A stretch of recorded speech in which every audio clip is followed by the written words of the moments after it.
केंद्र आणि राज्य सरकारच्या अनेक निर्णयांमुळे शेतकऱ्यांचं मोठं नुकसान होत आहे। सरकारच्या धोरणांच्या विरोधात चंद्रपुरात काँग्रेसतर्फे आंदोलन करण्यात आलं। यावेळी शासनाच्या प्रतिकात्मक पुतळ्यावर चिखलफेक करून संताप व्यक्त करण्यात आला।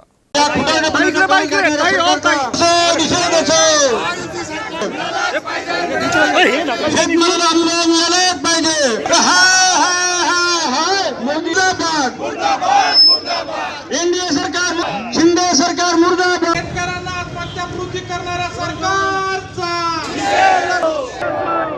आणि नीटमध्ये भ्रष्टाचार करणाऱ्या सरकारचा हे आंदोलन अनेक मागण्याला घेऊन होतं। हे जे सरकार आहे दिल्लीचं एनडीए सरकार आणि हे महाराष्ट्रातलं महायुती सरकार हे पूर्ण निष्प्रभ झालेलं आहे। त्यांना लोकांनी नाकारलेलं आहे। हे सरकार कुठलंही चांगलं काम करत नाही। शेतकऱ्यामध्ये अनास्था आहे, शेतकरी शेतमजुरामध्ये अनास्था आहे।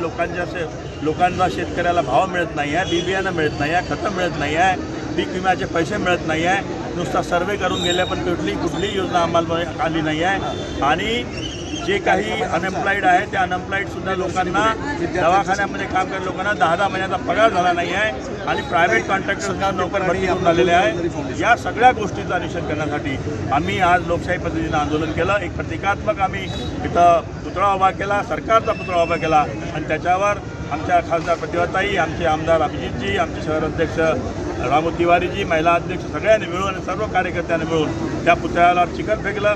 पुतळ्याला चिखल फेकलं म्हणजे या शिंदे सरकारवर आम्ही चिखल फेकलं असा त्याला संदेश लोकांपर्यंत गेला पाहिजे अशी आमची भावना आहे।